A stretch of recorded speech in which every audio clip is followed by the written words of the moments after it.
Welcome to Sarasu சமையல். இன்றைக்கி ஒரு கோதுமை தோசை தாங்க. இந்த கோதுமை தோசையில் என்ன ஸ்பெஷல் அப்படின்னு கேட்டிங்கன்னா, மொறு மொறு கோதுமை தோசைங்க. அதுவும் நமக்கு ரேஷனில் கிடைக்கிற கோதுமையை வச்சு தான் இந்த மொறு மொறு கோதுமை தோசை எப்படி செய்கிறதுன்னு பார்க்க போகிறோம். வாங்க வீடியோக்குள்ளே போகலாங்க. இன்றைக்கி நம்ம செய்ய போகிற கோதுமை தோசைக்கு ரேஷன் கோதுமையிலையும் செய்யலாங்க, சாதாரணமாக கடையில் வாங்குகிற கோதுமையிலையும் செய்யலாம். கோதுமையை வாங்கிட்டு நல்லா சுத்தம் பண்ணி கழுவிட்டு வெயிலில் நல்லா காய வச்சு எடுத்துக்கணுங்க. நல்லா காஞ்சிடணும். அதுக்கப்புறமா 1 கிலோ கோதுமைக்கு 1/4 கிலோ அளவுக்கு பச்சரிசிங்க, 1 டேபிள் ஸ்பூன் வெந்தயம் சேர்த்து எடுத்துக்கணும். பச்சரிசியையும் நீங்கள் கழுவி காய வைக்கிறதா இருந்தாலும் பரவாயில்ல, துவட்டிட்டு அப்படியேவும் சேர்த்துக்கலாம். இந்த மாதிரி அரைக்கிற மாவில் நான் கோதுமை தோசை ஊற்றுனேங்க, ரொம்ப நல்லா வந்துச்சு. சப்பாத்தியுமே செஞ்சு பார்த்தா ரொம்ப நல்லா தான் வந்துச்சுங்க. நம்ம மெஷின்லேருந்து அரைச்சிட்டு வந்த உடனே அந்த சூடு போக நல்லா காய வச்சுட்டு, அதாவது உணர வைக்கணுங்க. ஒரு ட்ரேயில் கொட்டி உணர வச்சுட்டு அதுக்கப்புறமா இந்த மாதிரி ஒரு பக்கெட்லேயோ சம்படத்துலேயோ போட்டு நம்ம ஸ்டோர் பண்ணி வச்சுக்கலாம். இதை நம்ம பக்குவமாக அரைச்சி வச்சுக்கிட்டா 5 கிலோ அரைச்சி வச்சா கூட இது வண்டு வைக்காதுங்க. ஈரம் படாமல் மட்டும் நீங்கள் எடுத்து யூஸ் பண்ணுங்கள். இந்த மாதிரி பக்குவமாக அரைச்ச மாவில் தான் இன்றைக்கி நான் கோதுமை தோசைக்கு கரைக்க போகிறேங்க. நம்ம 1/4 கிலோ கோதுமை மாவு எடுக்கிறோம் அப்படின்னா ஒரு 2 டேபிள் ஸ்பூன் அளவுக்கு வெள்ளை ரவை எடுத்துக்கலாங்க. வெள்ளை ரவை எடுத்துகிட்டு தேவையான அளவுக்கு உப்பு சேர்த்துக்கலாம். உப்பு கூடுமான வரைக்கும் கல் உப்பே சேர்த்துக்குங்க. இப்போ இதில் 2 டம்ளர் தண்ணி விட்டு வச்சிடலாங்க. நான் இதை கரைக்கல, எதுவுமே செய்யலை.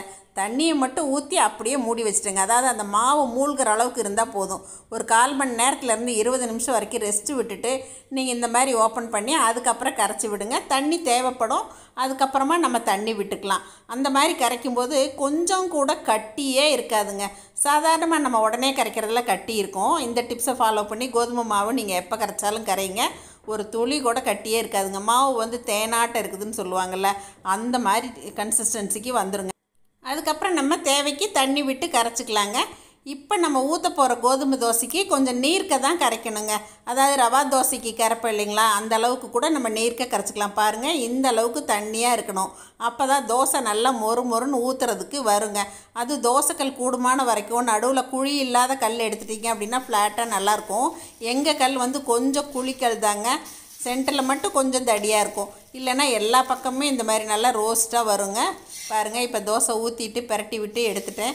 மொறு மொறு கோதுமை தோசை ரெடி ஆயிடுச்சு. அந்த குழியாக இருக்கிறதுனால தான் நடுவில் மாவு போய் கொஞ்சம் உங்களுக்கு நின்றுது. ஃப்ளாட்டான கல்லாக இருந்துச்சு அப்படின்னா அந்த நிற்காது, நல்லா வரும். இந்த கல்லுலேயுமே நல்லா தான் வந்துச்சுங்க.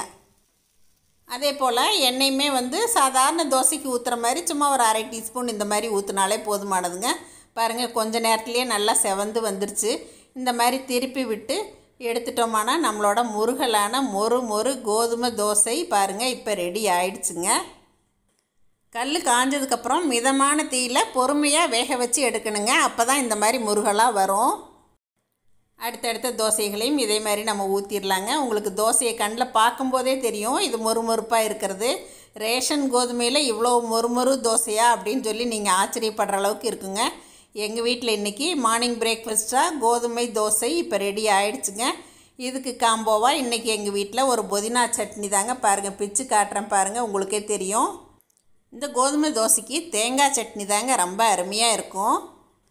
புதினா சட்னியுமே நல்லா தான் இருந்துச்சுங்க. 1 கிலோ கோதுமைக்கு 1/4 கிலோ பச்சரிசி, 1 டேபிள் ஸ்பூன் வெந்தயம் சேர்த்துக்குங்க. அப்புறம் நம்ம கரைச்சி ஊற்றும் போது தேவையான அளவுக்கு நம்ம ரவை சேர்த்து உப்பு சேர்த்து கரைச்சி ஊற்றிக்கலாங்க. இது தாங்க கரெக்டான மெஷர்மெண்ட்டு.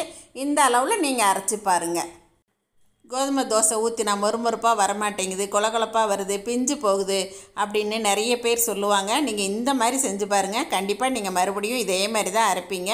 இந்த வீடியோ உங்கள் எல்லாருக்கும் பயனுள்ளதாக இருக்கும்னு நினைக்கிறேங்க. எப்பயும் போல் உங்களோட ஃபீட்பேக் சொல்லுங்கள், ஷேர் பண்ணுங்கள்.